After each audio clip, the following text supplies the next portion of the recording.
Ok, perfecto. Muy buenos días a todos, tardes en España. Les agradecemos especialmente por acompañarnos hoy. Muchas gracias por estar con nosotros cada semana generando valor en conjunto. Eh, Hoy es el día de San Isidro en España. Infortunadamente, pues no se podrán ver esas festividades que habían, pero muy seguramente virtualmente lo celebrarán. Y damos un saludo especial a todos esos agricultores, al campo, a todas esas personas que trabajan por darnos alimentos a nosotros. También hoy es el Día del Maestro. El maestro es tan importante, tan fundamental en nuestras vidas. Y tenemos maestros en la casa, nuestros papás son nuestros maestros, nuestros amigos son nuestros maestros, ¿sí? Pero esos maestros que todos los días planean ir a las aulas de clase a compartir su conocimiento y a conectarse con las personas, gracias y feliz día para todos hoy. Estoy hablando de emociones, estoy muy emocionado. Ya nuestra invitada nos hablará mucho más de emociones, pero hoy estoy muy feliz porque tengo a una súper invitada para que hablemos hoy de emociones. Entonces, primero les voy a contar quién es nuestra invitada, nada menos que Paloma Fuentes González, que eres queridísima por todo el mundo. Es médico especialista en medicina del trabajo y en psiquiatría legal y forense. Es máster en la valoración del daño corporal. Es life coach y coach de salud. Máster en neurofelicidad. Experta en psicología positiva. Experta en ecología emocional. Mediadora sanitaria y organizacional. Experta en resolución de conflictos. Consultora en felicidad personal y organizacional. Divulgadora y conferencista. Gerente de felicidad. Ya vamos a hablar un poco de ese término. Coordinadora del Grupo Funcional de Felicidad Organizacional en la Asociación Española de Médicos del Trabajo, profesora del Máster de Psicología Positiva de la UJI de Castellón y del Máster de Organizaciones Saludables de la Universidad Miguel Hernández en Alicante y creadora del concepto Hapitóloga. ¡Qué lujo de ponente que tenemos hoy! Además de todos esos títulos y esos cartones, es un ser humano bellísimo. Paloma, muy buenos días. Gracias por estar con nosotros. ¿Qué tal, Samuel? Muchísimas gracias. Buenas tardes desde España, que está cayendo una. Hoy estaría encantado, San Isidro, porque ahora mismo está diluviando en Madrid. Está cayendo un tormentón. Encantadísima de estar aquí con todos vosotros y bueno, pues feliz de la invitación. Encantada. Muchas gracias, de verdad. Gracias a ti, Paloma. Pues bueno, para los que no me conocen, mi nombre es Samuel Arias, soy básicamente un papá, soy papá de Luciana y de Gabriela, enamorado de mis hijas, de mi esposa, felizmente casado. Intento generar valor en cada cosa que hago y de profesión soy un administrador de empresas, tengo especialización en comercio internacional, soy coach, mentor, certificación en psicología positiva, pero más allá de todo eso, llevo 25 años trabajando, gerenciando equipos e intentando generar valor a las personas. Nace Bitox con la idea de acompañarlos en esta crisis tan complicada para poder entrar a sus casas y decirles, oiga, esto va a pasar como todas las cosas que han pasado, pero seguramente van a necesitar algunas herramientas y por eso cada semana les traigo un experto para que nos aporte. El tema de Bitox la dinámica es muy sencilla. Son 10 minutos de charla con nuestro ponente para que conozcan también ese lado humano, ¿no? A veces nosotros entramos en acción a dar conferencias, talleres, pero esa parte humana también es bonito conocerla. Entonces son 10 minutos de charla con Paloma. Después le damos 40 minutos para que ella haga su ponencia hoy del poder de saber regular las emociones, que nos trae cosas buenísimas. Y después hacemos una sesión de preguntas. Entonces los invito a que saluden de donde nos acompañan. Las preguntas que ustedes tengan las van generando para poder, digamos, adelantar tiempo. Entonces, bienvenidos todos a este nuevo Bitox y gracias, Paloma, de nuevo. A mí me encanta mucho, Paloma, el tema de la salud mental. Cuando hablo de emociones, lo relaciono a la salud mental, porque al final el tema de, digamos, de emociones está muy relacionado a hacer ejercicio, alimentarse bien, a cuidarse, es la salud en general. Pero la salud mental es muy importante y de eso seguramente hoy nos vas a hablar. Pero antes de entrar en materia, Paloma querida, Sigue, por favor. No, lo que te iba a decir es que a mí el concepto de, fíjate que soy médico, el concepto de salud mental creo que hay que revisarlo, Samuel.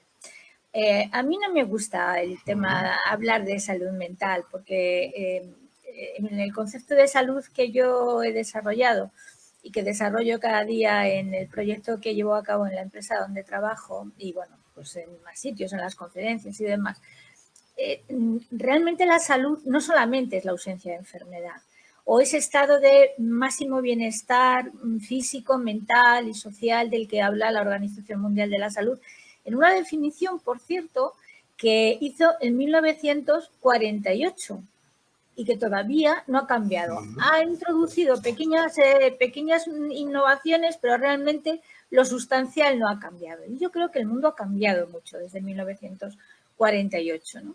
Entonces, nosotros entendemos, yo entiendo en este caso, que la salud es bastante más que no estar enfermo. Es aquel estado que te permite llevar adelante lo que te propones. Y desde ese punto de vista, la salud mental creo que hay que sustituirla. Evidentemente tiene un apartado, aquellas personas que realmente tienen una patología y que tienen que ser tratadas por especialistas y demás, pero lo que entendemos habitualmente por salud mental creo que deberíamos de dedicarla más a un concepto que yo denomino de calidad mental.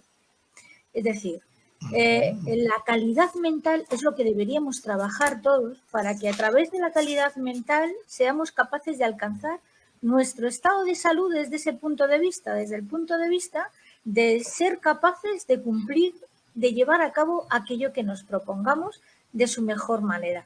Es como si de alguna manera nos ayudara, nos impulsara a llevar a cabo nuestro proyecto de vida con la máxima calidad y con la máxima facilidad y sobre todo con el máximo disfrute. Para mí eso es la salud y está ligada al concepto de calidad mental, no de salud mental.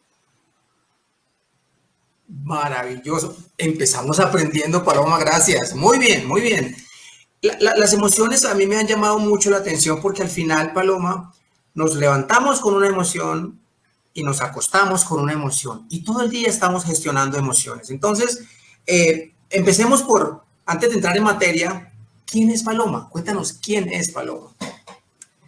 Pues es una mujer normal, que siempre tiene ganas de aprender, que siempre tiene ganas de avanzar, sobre todo en el aprendizaje, que disfruta de cada día, o al menos intento disfrutar, que tengo malos momentos como todo el mundo, es decir, no creamos que, no, tengo muchos malos momentos, pero sí es verdad que intento hacer fácil mi día y sobre todo el día de las personas con las que convivo.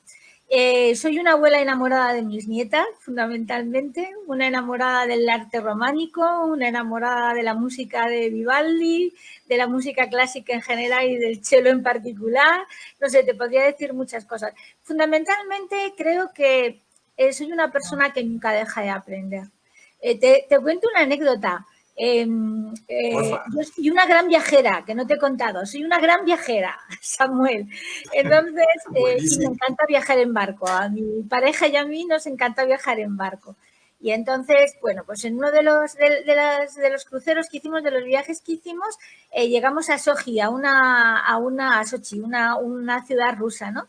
Donde tuvieron lugar unos Juegos Olímpicos.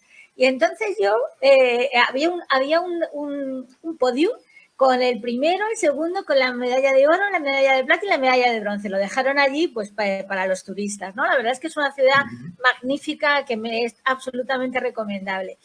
Pues yo me puse en el segundo lugar, en el de la medalla de plata, porque me parecía que si me ponía la de arriba era como si hubiera llegado allá y ya no tuviera nada que hacer y yo quiero seguir aprendiendo y quiero seguir mejorando. Entonces todo el mundo se hacía la foto de la medalla de oro y yo me la hice la de plata, porque yo quiero seguir mejorando y aprendiendo. Entonces, bueno, quizá eso resume un poco quién es Paloma. Qué bella, qué bella. Ya, mira, ya empezamos. Estamos aprendiendo dos cosas. Primero, calidad mental, importante. Y segundo, estudiantes de la vida. Buenísimo. Sí. Bueno, sé que eres la superabuela. Las abuelas son esas mujeres alcahuetas, cómplices, es el amor a flor de piel. Cuéntanos de tus nietas, ¿cómo es tu experiencia de abuela? Bueno, yo no he sido nunca, fíjate, una madre muy entregada, porque profesionalmente siempre he tenido mucho trabajo y además lo digo públicamente porque soy muy sincera, quiero decir, digo las cosas. Entonces, siempre tengo la sensación de que tenía que haberle dedicado más tiempo a mis hijos, ¿no? Y eso es algo que desde el punto de vista de aprendizaje es un aprendizaje importante de vida, Samuel. Por eso me gusta cuando dices un enamorado de mis hijas, porque eso entiendo que es dedicarle también tiempo, conlleva dedicarle tiempo. Bueno, a mí me gustaba dedicarle más tiempo a mis hijos, lo intento ahora. Bueno, ser abuela, te puedo decir que es lo mejor que me ha pasado nunca. O sea, lo vivo como no viví la maternidad. Entonces, es que mis nietas son dos bombones espectaculares. Además, voy a ser abuela por tercera vez, ya lo digo públicamente, que me hace una ilusión loca. Y entonces, la verdad es que lo vivo como, bueno, pues como un milagro, como un regalo, porque voy siguiendo a mis nietas cómo van creciendo, cómo van aprendiendo. Evidentemente, con las circunstancias que estamos viviendo, pues llevo 2 meses sin verlas directamente, intento conectar con ellas todo lo que puedo. Y la verdad es que es un auténtico regalo. O sea, mirar a mi Julia y mirar a mi Juno, vamos, es que se me cae la baba. En España decimos que se me cae la baba, pues es que me las comería enteras, lo disfruto muchísimo. Y luego tengo 2 nietos por parte de mi marido, de mi pareja, y entonces la verdad es que somos felices abuelos de 4 nietos maravillosos, que es lo mejor que nos ha pasado, y lo digo de verdad. Yo le digo a mi Julia, que es mayor porque Juno es pequeñita todavía, no tiene 2 años, pero Julia, que ya tiene 4 casi, pues le digo, Julia, cuando todo esto pase, nos iremos a viajar a ver el mundo. Y me dice, ¿sí? Entonces se entusiasma, no sabe lo que le estoy diciendo, evidentemente, pero bueno, yo creo que de verme la cara que pongo ya lo disfruta ya también. Se te nota esa felicidad cuando hablas de tus nietas. Total. ¿Cómo en estos es decir, no hablar del COVID-19 es imposible. Y parte de lo que nos trae hoy justamente es eso. Me gustaría, Paloma, que nos contaras, porque le sirve a las personas que nos están acompañando hoy, ¿cómo estás viviendo estos tiempos de pandemia, de crisis con tu familia? ¿Qué aplicas de lo que conoces? ¿Cómo lo vives? Mira, yo creo que como todos nosotros ya llevamos 2 meses y como casi todos he pasado por distintas etapas, ¿no?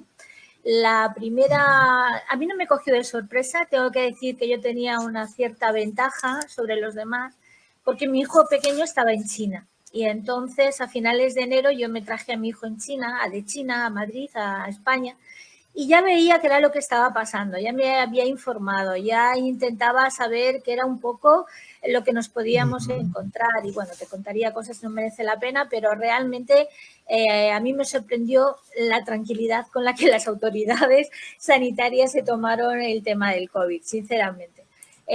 Yo cuando mi hijo vino de China, que entonces no había nada, era a finales del mes de enero, yo le obligué a estar 14 días confinado, porque mi marido es una persona de alto riesgo, la madre de mi marido, mi suegra, es una persona de 94 años y mi madre tiene 90 años. Y entonces, evidentemente, yo ya sabía que era una enfermedad que tenía más prevalencia y más gravedad en las personas de mayor edad y, por lo tanto, por prudencia, aunque no había absolutamente nada, yo obligué a mi hijo, que además lo hizo encantado el pobre, porque también sabía de dónde venía y qué era lo que estaba pasando en China, y se quedó 14 días confinado en su casa antes de poder saludar a mi madre. Bueno, lo que te quiero decir es que yo ya veía, yo me puse mascarilla ya a finales del mes de febrero, es decir, yo ya hice una serie de cosas que probablemente ahora, cuando lo escucho, bueno, en fin, eso es otro tema. La cuestión es que he pasado por todas las etapas. He pasado por una etapa de, fíjate qué cambio y qué curioso.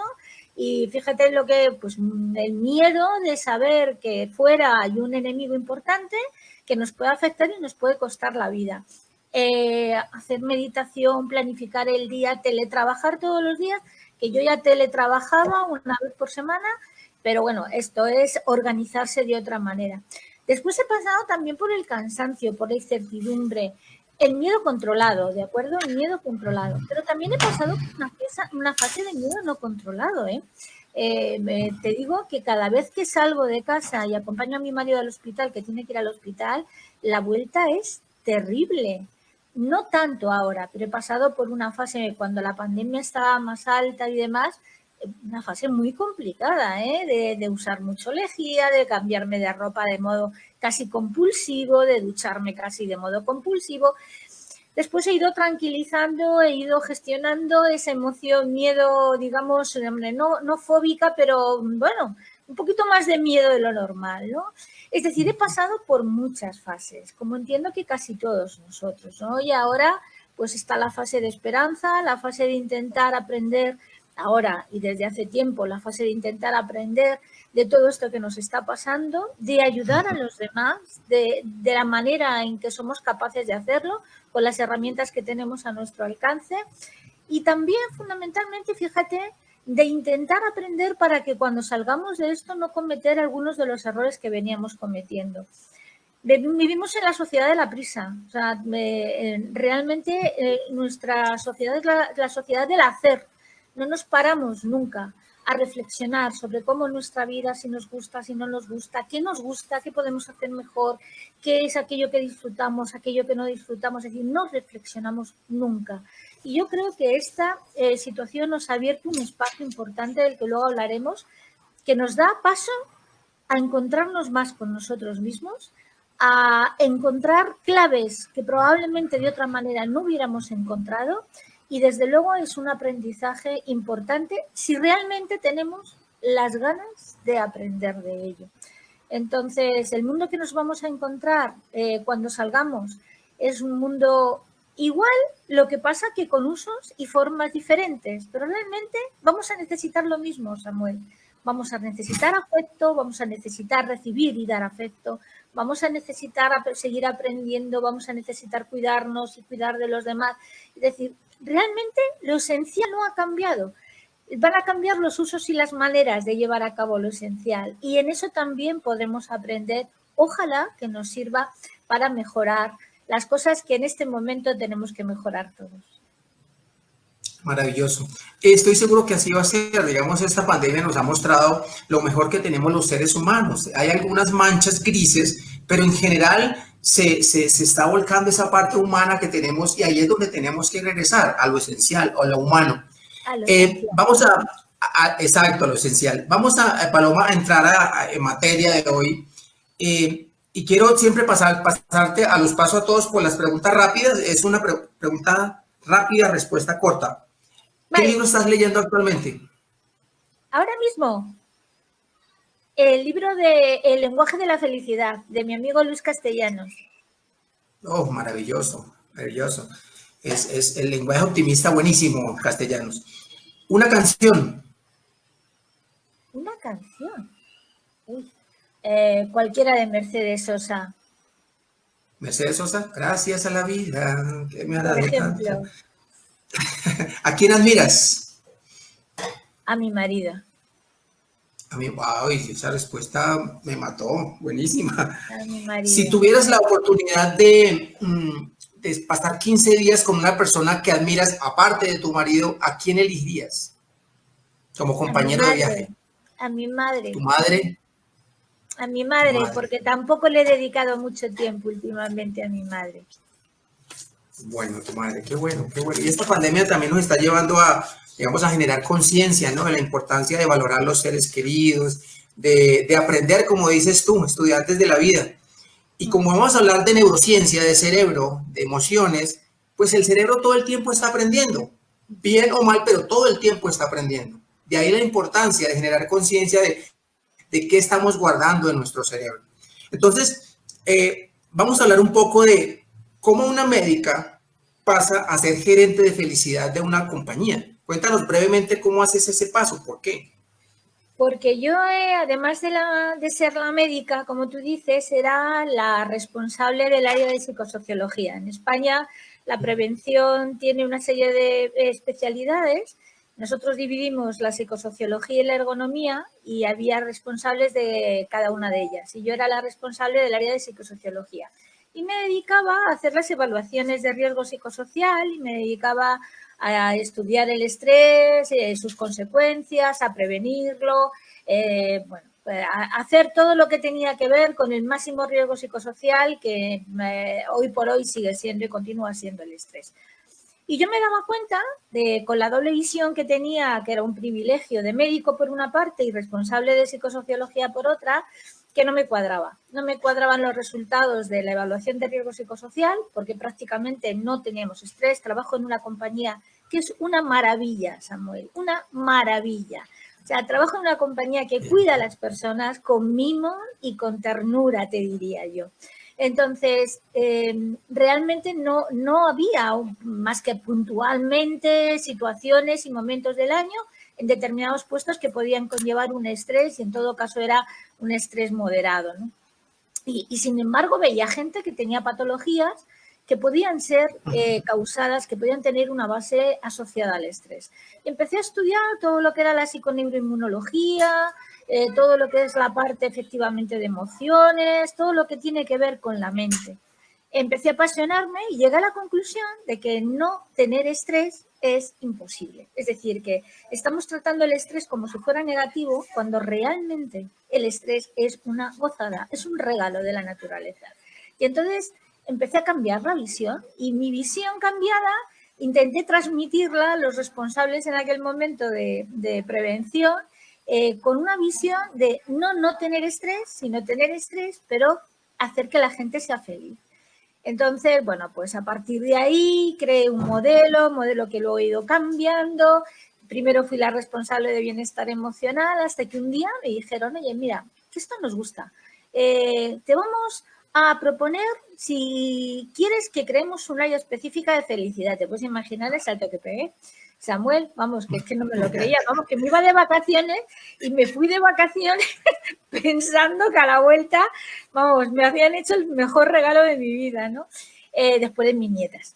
Y la verdad es que, bueno, yo creo que está sentado. La palabra daba mucho miedo, la palabra felicidad en la empresa daba mucho miedo. Y sin embargo, yo creo que ahora mismo, y probablemente sea ese el mayor de los logros que hemos conseguido, es que la felicidad ya se entiende de otra manera distinta, que no es solamente la de estar contento y la de estar alegre. La felicidad se puede producir en una situación como la que estamos, que no es precisamente de contento y alegría, ¿no? Entonces, realmente creo que ese transmitir que realmente la felicidad es algo que nos acompaña a todos y que es una responsabilidad de cada uno de nosotros, que no es algo que venga del exterior, que esté asociado a algo material o a una situación externa, sino que se produce dentro y por lo tanto somos nosotros los que tenemos la llave para generarlo. Y pues creo que eso lo estamos consiguiendo y para mí es una maravilla, es una maravilla. No, buenísimo. Te cuento que la primera vez que yo escuché sobre un gerente de felicidad, que yo hace como 6 años, gerente de felicidad, conocí a Rodrigo Rojas, que es el gerente de felicidad del Banco del Estado en Chile, tuve la oportunidad de conocerlo. Y la gerencia de la felicidad ha avanzado significativamente, ya está pasando, ha pasado por fortuna del tema del salario emocional, ¿sí? Que simplemente es una parte de buscar bienestar en las personas, y está saltando a un modelo verdaderamente de bienestar y económico también para las organizaciones, donde ya básicamente ya conocemos todos estos indicadores de la felicidad, pero digamos, cuando tú te nombras hapitóloga, este término me encanta, es porque hay detrás una persona experta tratando de hacer de que las cosas sucedan, ¿sí? Entonces, desde ese punto de vista y para entrar en materia de la ponencia de hoy, te quiero hacer una última pregunta. ¿Cuáles son los indicadores concretos que hoy, de éxito, por supuesto, está arrojando tu trabajo en Majú San Miguel? Indicadores de éxito, muy rápidamente, ¿cuáles han sido?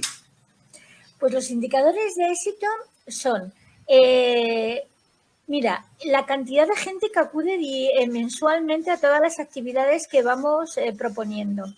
que van aumentando exponencialmente, no solamente desde el punto de vista personal, es decir, asistiendo presencialmente, sino que todas las grabaciones que hacemos de las conferencias, las charlas, los desayunos con diamantes, todo eso se graba y la gente entra de una forma muy importante, aumentando significativamente. La participación ahora mismo para mí es el indicador más importante, para que te hagas una idea.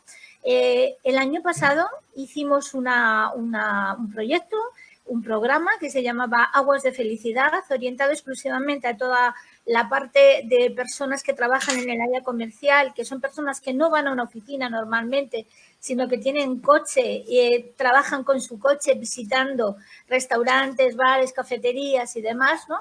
Es decir, tienen una forma especial de vincularse, ¿no?, al resto de las personas. Entonces, generamos un proyecto muy bonito que se llamaba eso, Aguas de Felicidad, entendiendo que era una forma de ganar conciencia y de ganar vínculo al concepto de felicidad. Bueno, pues participaron de media el 56% de las personas. Es una barbaridad, Samuel. Es muchísimo. Para que te hagas una idea, una participación de éxito es un 30%. Entonces, una participación media de un 56%, de 10 semanas de duración, incluyendo los sábados en los que por la mañana tenían que responder una pregunta de 2 minutos y los lunes ver un vídeo, bueno, fue un auténtico exitazo. Pero mira, te voy a decir cuál es el indicador más importante. El indicador más importante es cuando me subo en el ascensor y alguien me dice, Paloma, he compartido el vídeo de quien sea, el desayuno con diamantes de quien sea, con mi padre, y quiero darte las gracias porque le ha encantado, porque se ha emocionado. Para mí, ese es el indicador fundamental. Es decir, no todo se mide con números, Samuel. Y en felicidad mucho menos, porque estamos hablando de algo fundamental, que es el interior de las personas. La sensación de confianza, de altruismo, es decir, estamos midiendo habilidades que, por cierto, tenemos una herramienta que hemos creado con una consultora que se llama el CHEF, porque en mi proyecto trabajamos 20 habilidades de desarrollo de la calidad mental. Bueno, pues ese CHEF nos mide cómo vamos mejorando en calidad mental, porque somos capaces de medir de dónde partimos y tras el entrenamiento a dónde llegamos. Es decir, también tenemos números, pero yo sigo insistiendo. Para mí lo más importante es el comentario, el abrazo que de repente alguien me da y me dice, gracias, y te digo, ¿por qué? Y me dice, porque me ha encantado tal cosa, es decir, ese cambio de sensibilidad, ese cambio de mentalidad hacia lo que realmente es importante, ¡buah!, a mí se me parece una pasada. Y te digo, y los indicadores de salud empezaremos a verlos en no mucho, porque también hay indicadores de salud asociados a los proyectos de felicidad. Hay indicadores de proinflamación, indicadores de incidencia de determinadas enfermedades, de cómo va variando la frecuencia cardíaca. Hay un indicador de frecuencia cardíaca y de tensión arterial. Es decir, todo eso lo iremos viendo, pero para mí ahora mismo el éxito es el ver que la gente está cambiando su percepción de qué es importante y qué no, y cuál es la responsabilidad que tiene en trabajar su propia felicidad. Wow. ¿Cuántos colaboradores tiene Majú San Miguel? Ahora mismo en España 3.200 personas. 3.200 están siendo impactadas con tu modelo de felicidad.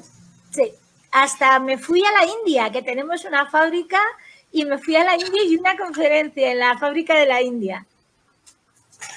Muy curioso, porque ahí no pude abrazar. Me dijeron, no abraces, no abraces. Y la verdad es que vinieron ellos a abrazarme. Es que es imposible verte y no abrazarte, mi querida Paloma. Gracias. Digamos que lo que estamos diciendo acá, si quieres, podemos ir intentando tu presentación, ponerla porque no me llegó el correo. Intenta mientras voy cerrando para que entremos a tu ponencia. Pues, a ver. Si quieres, inténtalo mientras yo voy conversando con la audiencia, vale, y vamos cerrando. Ok. Pues Paloma lo que nos está diciendo es que un modelo de felicidad hoy está orientado a las personas, por supuesto, y es lo más importante. Y le preguntaba cuántos colaboradores tiene, porque estamos pensando que está impactando a 3.000 seres humanos, ya están generando conciencia en la sociedad, lo que yo le llamo un hemosistema. Estamos hablando de un hemosistema de buenas personas con calidad mental, personas con conciencia ambiental, personas con conciencia social, y creo que eso es lo más importante. Vale, perfecto. Yo quería empezar contando que el otro día, habíamos hablado de mi nieta, yo le contaba a mi nieta el otro día, bueno, hace ya más de 2 meses, hablando de la vida, ¿no? De lo que era un ser vivo, porque le encantan los animalitos y tal, lo que era un ser vivo. Y cuando yo era jovencita, la definición que nos daban del ser vivo era que son aquellos seres que nacen, crecen, se reproducen y mueren, ¿vale?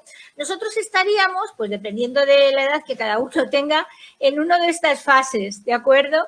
Hombre, la última no, a la última evidentemente, afortunadamente no hemos llegado a ninguno. Pero bueno, llegaremos, no pasa nada, y además es algo que biológicamente es normal. La cuestión es que nos tenemos que mirar, que nos tenemos que fijar en estas flechas, porque fijaros, mirad, entre un animal unicelular, yo soy médico, entre un animal celular y la persona que está a la derecha, que es el ser humano como hoy lo conocemos, pues han pasado muchos años, ha habido una evolución importante. En concreto, 3.799 millones o 900 millones de años, es decir, casi 3.800 millones de años, porque la vida empezó, dicen, aproximadamente hace 3.800 años y el ser humano lleva, tal y como lo conocemos nosotros, el Homo sapiens como lo conocemos, unos 180.000 años, ¿vale?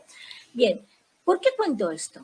Porque la diferencia en las flechas es una fundamental, es decir, la vida entre un ser unicelular y un ser humano, o como todos nosotros, es muy parecida, pero hay una diferencia importantísima. ¿Qué es esta? El cerebro.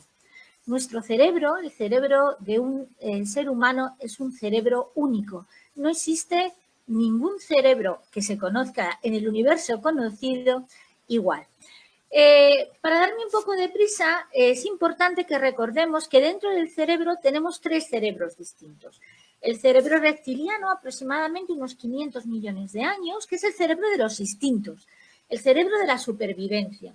Imaginaros si tuviéramos que dedicarnos a pensar que cuándo tenemos que respirar, cuándo tenemos que poner en marcha la digestión, cuándo tenemos que poner en marcha la filtración de los riñones para poder hacer pis y eliminar los residuos. Bueno, todo eso lo hace nuestro cerebro reptiliano, que es el que mide las funciones automáticas de nuestro cuerpo, ¿de acuerdo? Entonces, muy práctico, lo compartimos con los reptiles y nos deja, digamos, hacer cosas bastante más importantes, fijar nuestra atención en cosas más importantes, no más importantes, lo más importante es lo que está guiado por el cerebro reptiliano, porque evidentemente si se nos olvidara manejar el corazón en sístole y en diástole, pues no seguiríamos para adelante, ¿no? Con lo cual las funciones básicas, las que tienen que ver con la supervivencia, son las que tienen comentadas el cerebro reptiliano. Aproximadamente 300 millones de años después apareció el cerebro límbico, que es el cerebro que hoy nos va a ocupar, el cerebro de las emociones, el que compartimos con los mamíferos. Y luego de este hablaremos, lo vamos a hablar mucho más extendidamente. Y por último, el cerebro humano, el neocórtex, lo que nos hace humanos realmente, lo que nos da capacidad para pensar, razonar, planificar, imaginar el futuro, que somos los únicos seres sobre la Tierra que somos capaces de planificar el futuro, pues este tiene aproximadamente unos 100.000 años, ¿de acuerdo? Con lo cual, evidentemente, nosotros vamos a guiarnos y vamos a hablar de todo lo que se produce en esta parte que es, no sé si se me ve el dedo, pero bueno, yo lo marco, que es el cerebro límbico. Este es el cerebro límbico. Tiene muchas más partes, ¿eh? Tiene el lóbulo cingulado, tiene los ganglios basales. Digamos que es mucho más complejo de lo que pone esta diapositiva, pero estas son las partes más importantes. Está dentro de ambos hemisferios, está en el interior, en la parte justo superior al cerebro, el tallo cerebral, a la parte más antigua que tiene el cerebro, y entonces pues está formada por una serie de estructuras, de las cuales la más importante, no es importante que os acordéis de los nombres, pero sí es importante que sepáis que el hipotálamo, el hipocampo y la amígdala son vitales en nuestro sistema de regulación de emociones, ¿vale? Bien, en definitiva, ¿qué son las emociones? química. Realmente las emociones son química, compuestos químicos, neuropéptidos, proteínas, que se forman en esa zona y a través de las cuales van las señales de todo esto que sentimos y de muchas más emociones. Hay muchísimas más emociones. Hay 6 emociones primarias, bueno, hay otras teorías, pero yo creo que hay 6 emociones primarias y un montón de emociones secundarias. Bueno, pero en definitiva todas ellas, tanto las primarias, que son con las que todos nacemos, y las que están más ligadas a la parte de supervivencia, como las secundarias, que son combinaciones del resto de las primarias y entre ellas se combinan y demás, en definitiva son todos neuropéptidos. Yo lo siento, pero el amor, la ira, el miedo, la alegría, digo que lo siento porque le quita parte de la poesía, ¿no? Por ejemplo, al amor. Pero realmente todo es química. Fijaros, ¿para qué sirven las emociones? Si yo os enseño esta foto, y os enseño esta foto, y os enseño esta foto, y os enseño esta foto, a que todos somos capaces de saber aproximadamente qué es lo que están sintiendo esas personas. ¿Verdad que sí? Porque las emociones tienen fundamentalmente una función, que es la función de supervivencia. Es la función de hacer que cada día, cuando nos metamos en la cama, lleguemos a la cama sanos y salvos. Es la función más importante que tiene nuestro cerebro, la de permitir que cada día sobrevivamos a cualquier situación que la vida nos pueda plantear. Y eso lo hace con 3 funciones distintas. Un GPS, es decir, nuestras emociones nos sirven para saber cómo nos sentimos y, por tanto, dónde nos situamos en la vida. Es un GPS interior de un enorme valor. Son una especie de eso, de GPS, donde nos dicen las coordenadas de lo que sentimos y donde nos encontramos desde el punto de vista de como seres humanos en cada momento, siempre sin perder de vista que la supervivencia es lo más importante para que encontremos el camino, que es algo muy, muy, muy fundamental, sobre todo en tiempos de crisis como el que estamos viviendo. Y luego también es una paleta de colores. Imaginaros que nuestra vida no tuviera emociones, que no sintiéramos alegría o tristeza o ira o miedo o celos o amor. Nuestra vida sería así prácticamente, blanco, sería un tapiz soso, un tapiz sin ningún tipo de gracia, mientras que con las emociones nos llenamos de colores la vida. A veces son colores que no nos gustan, a veces son colores complicados de asumir, pero también esos son importantes porque también esos nos ayudan a situarnos en el GPS, con el GPS que antes hablábamos. Y luego la tercera función que tiene fundamentalmente, y esta para mí es la más importante de todas, es que las emociones son energía, pura energía. Son la pila más importante, la energía invisible más importante que tenemos en nuestra vida. Porque todos pensamos que tomamos las decisiones con la parte del lóbulo prefrontal, de la corteza prefrontal, de lo que nos hace humanos, las decisiones razonadas, reflexivas, y no es verdad. La mayor parte de las decisiones las tomamos con nuestro cerebro automático, del que las emociones forman una gran, enorme parte vital de él.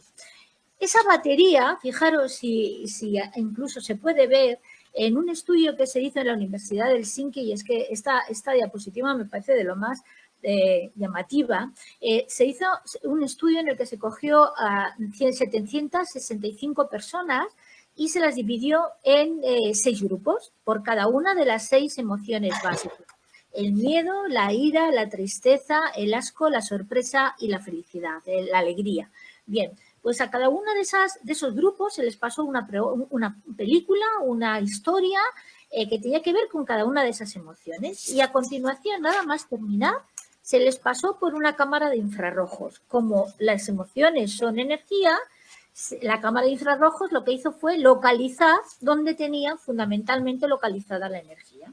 Bien, lo negro es muy poquita energía, prácticamente nada. Lo azul, un poquito de energía, poco de energía. Lo rojo es bastante energía y lo amarillo es energía a tope. Fijaros dónde está situada la energía de cada una de las emociones. Tened en cuenta que el corazón está rojo o amarillo porque evidentemente siempre está funcionando, siempre tiene energía, con lo cual esa parte siempre está encendida. Hay veces que más y veces que menos, pero siempre está encendida, ¿vale? Entonces, fijaros dónde tiene la energía, por ejemplo, la ira. Anger, la energía ira es aquella que aparece cuando un obstáculo surge en nuestra vida y nos impide seguir avanzando. Bueno, pues lo que necesitamos en ese momento es energía, ¿dónde?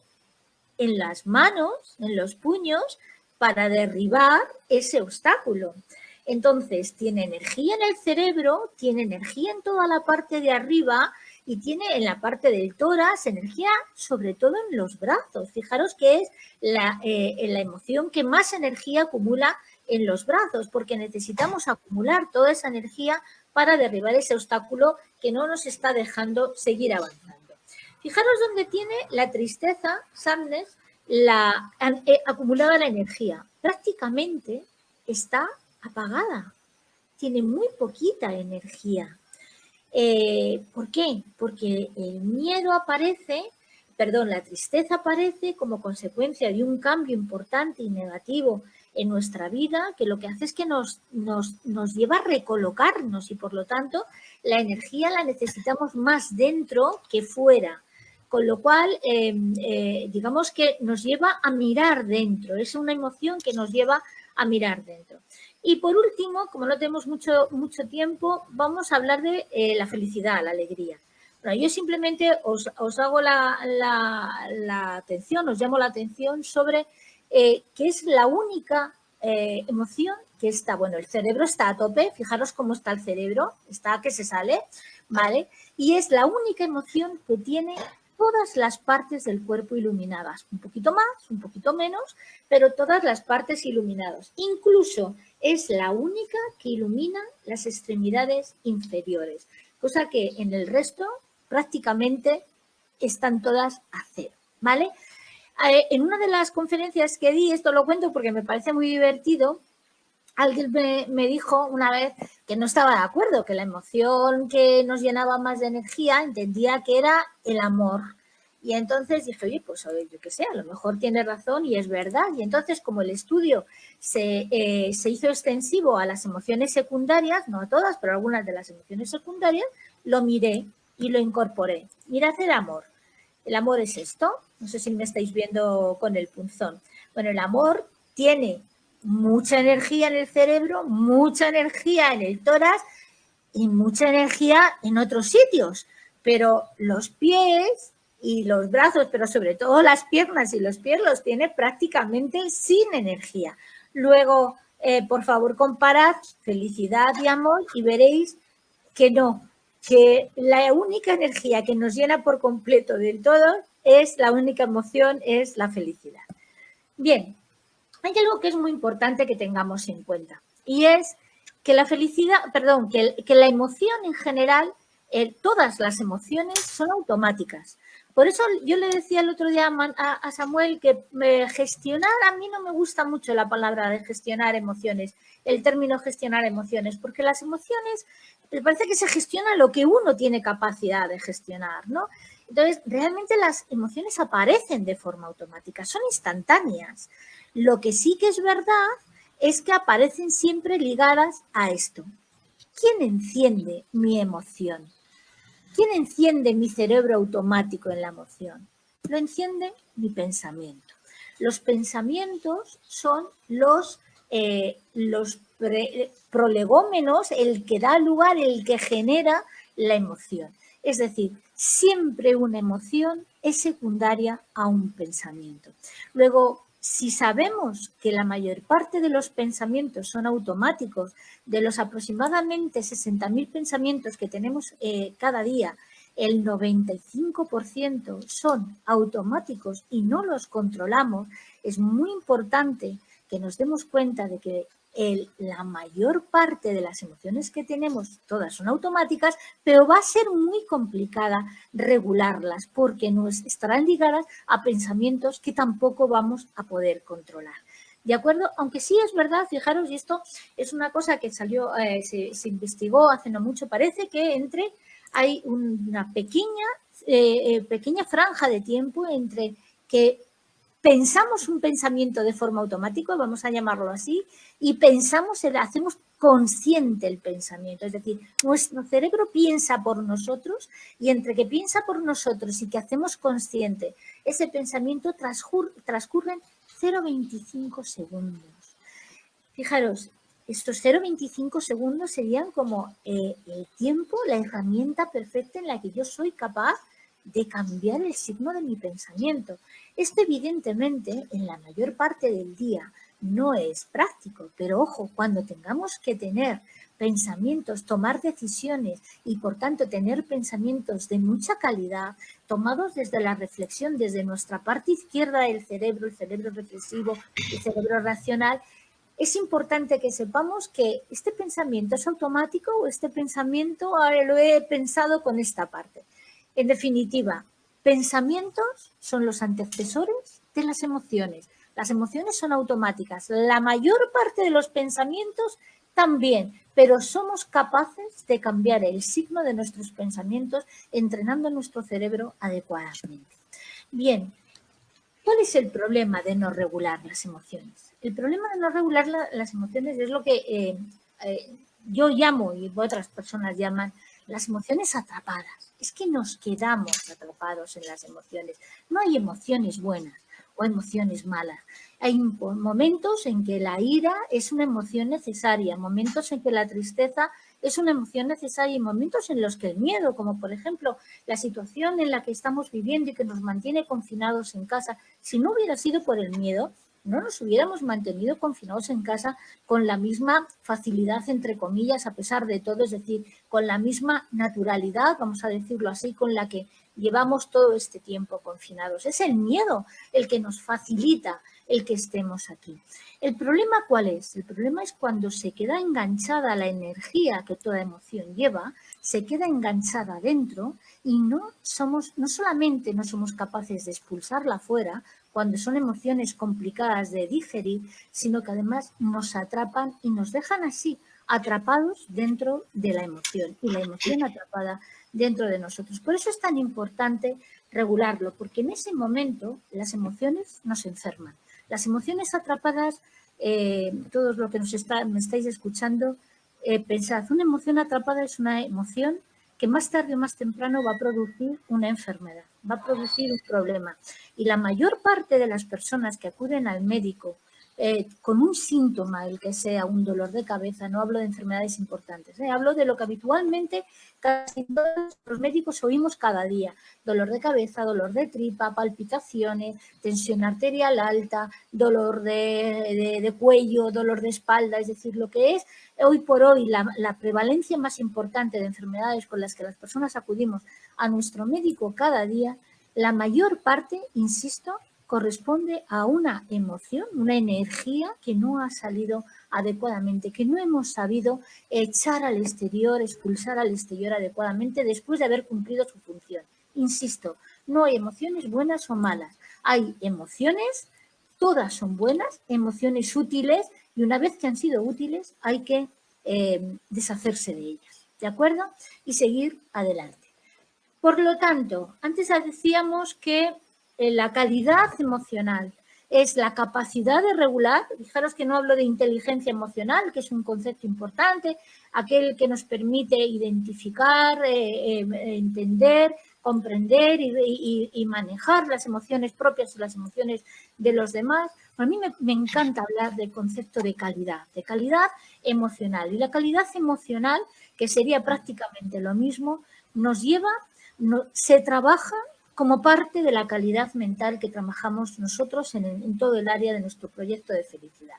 Por lo tanto, equilibrar las emociones, tener esa calidad emocional que os estoy comentando, significa 4 pasos fundamentales: identificar la emoción, comprenderla, hacerla nuestra, utilizarla, ¿vale?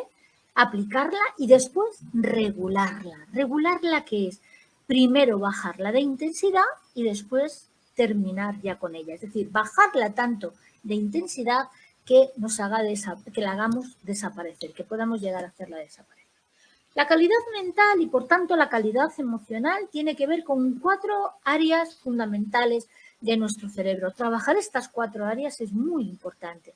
Es trabajar la conciencia, trabajar la salud física de nuestro cerebro. Un cerebro sano es importantísimo. Trabajar la coherencia y trabajar la flexibilidad de nuestro cerebro. Y vamos a ver algunos inputs de cómo trabajar para la regulación emocional trabajado desde cada una de estas áreas. En la parte de conciencia es fundamental una cosa. Fundamental es la respiración. Fijaros, cuando tenemos miedo, tenemos que identificar el miedo. Pero cuando el miedo llega a un punto en que es tan importante que nos atrapa y puede llegar a quedarse dentro de nosotros y nos bloquea, es decir, nos impide continuar sana y saludablemente, lo que tenemos que hacer es respirar. Pararnos y respirar. Hay una respiración de rescate que se llama así, respiración de rescate, en la cual simplemente haciendo una inspiración profunda, contando hasta 7, manteniendo la respiración en nuestro abdomen, también contando hasta 7, y después expulsando en una expiración larga, contando hasta 9. Ese aire, eso realizado durante 1 minuto, nos baja inmediatamente la intensidad de la emoción. Insisto, identificamos la emoción y cuando nos está bloqueando, hace que nos sintamos realmente mal, nos paramos, respiramos y la bajamos. Y si necesitamos volver a respirar, vamos a volver a bajarla hasta que notemos que realmente la intensidad de esa emoción está minimizándose dentro de nosotros, lo cual lo vamos a notar rápidamente porque nos vamos a sentir mucho mejor y porque nos va a desbloquear inmediatamente. Con lo cual, esto es fundamental. Por favor, acordaros, lo primero, identificarlo. Y lo segundo, cuando notemos que una vez identificado nos está bloqueando, porque la intensidad es importante, respiremos. Es una herramienta mágica. Y además, fijaros, cuando inspiramos y cuando inspiramos por la nariz, ocurre algo que no ocurre cuando respiramos por la boca. Instantáneamente nuestro cerebro conecta con el sistema límbico, precisamente, y nuestro hipotálamo produce serotonina, la hormona de la calma. Eso no pasa cuando respiramos por la boca. Hay unos estudios maravillosos de neurociencia que ven que cuando respiramos, y se aplica mucho en mindfulness, cuando respiramos por la nariz, instantáneamente producimos serotonina, la hormona de la calma y de la tranquilidad. Entonces, es instantáneo. Esta herramienta es enormemente valiosa. La segunda parte es el cerebro coherente, el cerebro que tiene que ver con autoconocimiento, es saber que lo que pensamos, lo que sentimos, lo que decimos y lo que hacemos está en consonancia, está en armonía, porque la armonía, fijaros, es fundamental en todo, también en la salud. Y de hecho, la armonía es la base de nuestra fisiología, de nuestra homeostasis, que es la base de nuestra salud. En definitiva, ¿cómo trabajar la coherencia en las emociones?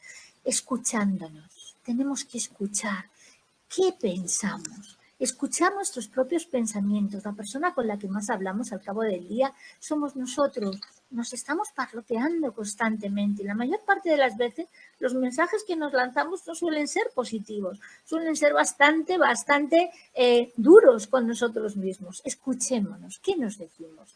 Hagamos conciencia, hagamos consciente lo que nos decimos. Y una vez que hagamos consciente eso, ¿con qué palabras lo hacemos? ¿Qué palabras utilizamos habitualmente? Porque las palabras son otra forma de energía, igual que las emociones. Con las palabras somos capaces de curar a las personas o de hacer daño a las personas. Somos capaces de transmitir abrazos que no podemos dar físicamente. Somos capaces de transmitir consuelo que no somos capaces de transmitir de otra manera, a lo mejor, sobre todo en estas condiciones. En definitiva, las palabras son el vehículo más impresionante de nuestras emociones. ¿Qué palabras utilizamos en nuestro día? Con nosotros y con los demás. Por lo tanto, es fundamental que nos conozcamos. Para ser coherentes y trabajar la armonía emocional desde la coherencia, tenemos que dedicarnos un espacio a nosotros mismos cada día que nos sirva para conocer partes de nosotros que habitualmente no conocemos. Conciencia de nosotros mismos. Un espacio de reflexión de 15-20 minutos, que en estas condiciones, además de confinamiento, es mucho más fácil de lo habitual y es la herramienta perfecta para entender muchas cosas que habitualmente no conocemos, de nuestras reacciones, de nuestra forma de sentir, de cosas que podemos mejorar y sobre todo de dónde nos encontramos desde el punto de vista emocional. ¿Cuál es la emoción que siento? ¿Cuáles son las que he sentido? ¿Cómo mejoro mi calidad de vida en base a utilizar mejor las emociones? En definitiva, un espacio de autoconocimiento. El cerebro flexible es aquel que nos permite tener una visión mucho más grande de la vida. Es ver donde habitualmente no vemos. Es, en definitiva, resignificar las cosas.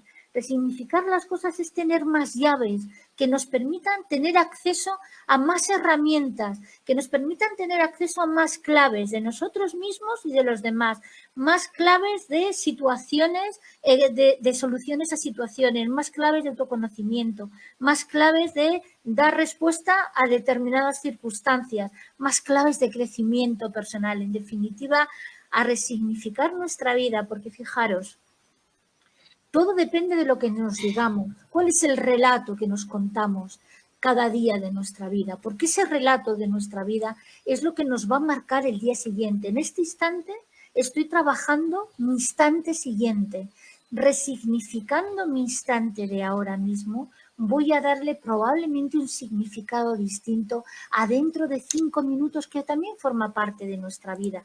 Resignificar nuestra vida es ver lo extraordinario en las cosas normales, es ver la importancia de los afectos en la vida que habitualmente no lo hacemos, es agradecer aquello que habitualmente entendemos que es lo normal, es muchas cosas. En definitiva, es ampliar nuestra visión, es ampliar nuestra forma de ver las cosas, de ver lo que hacemos, de ver lo que somos y de ver lo que los demás significan para nosotros. Siempre con un objetivo, que es hacerlo más grande, hacerlo más armonioso, más equilibrado y hacerlo, en definitiva, más saludable.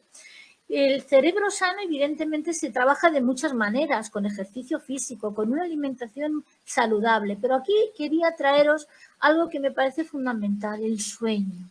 Dormir, descansar, es fundamental para nuestro cerebro, para mantenerlo activo, para mantener nuestras conexiones neuronales activas, para mantener esas conexiones neuronales en una zona fundamental de nuestro cerebro, el hipocampo, que es donde mantenemos los recuerdos, donde fijamos y realizamos nuevos recuerdos, donde hacemos nuevos aprendizajes.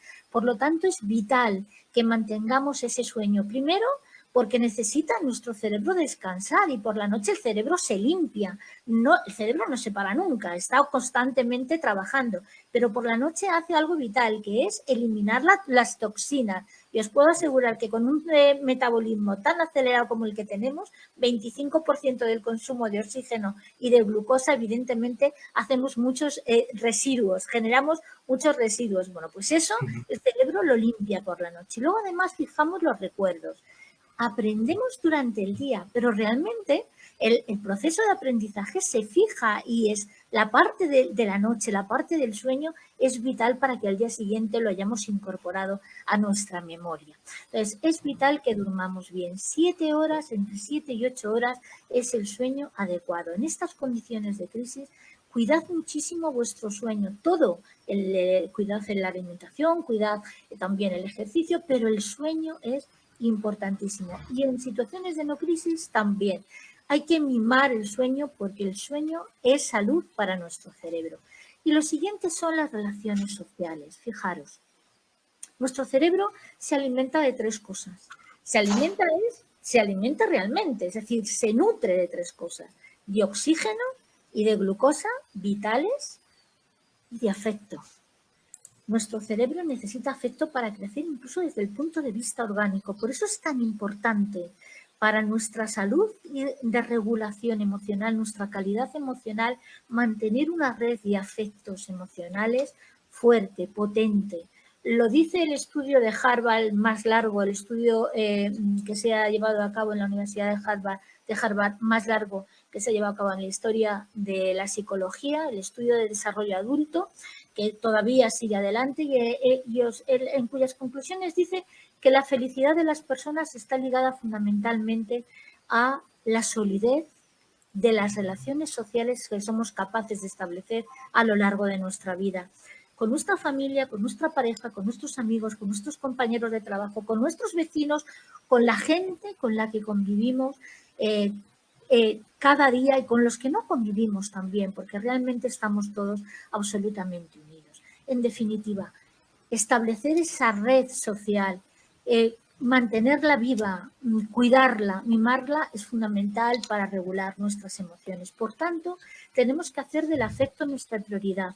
Y eso se hace manteniendo cada día un espacio, no solamente para nosotros, sino también para los demás. Un espacio de calidad, un espacio en el que escuchemos, en el que seamos apoyo, en el que seamos referencia, en el que generemos afecto hacia los demás, en el que sepamos que somos parte de una red enorme en la cual estamos todos unidos por las mismas cosas, las mismas necesidades, y que seamos capaces de hacer que los demás sientan ese afecto como nosotros sentimos el afecto de los demás. Cuando lleguemos al trabajo, cuando todo esto pase y empecemos a recobrar una vida laboral plena y lleguemos al trabajo, pensad que esa red de afectos es una de las terapias más importantes, de los fármacos invisibles más importantes para nuestra salud.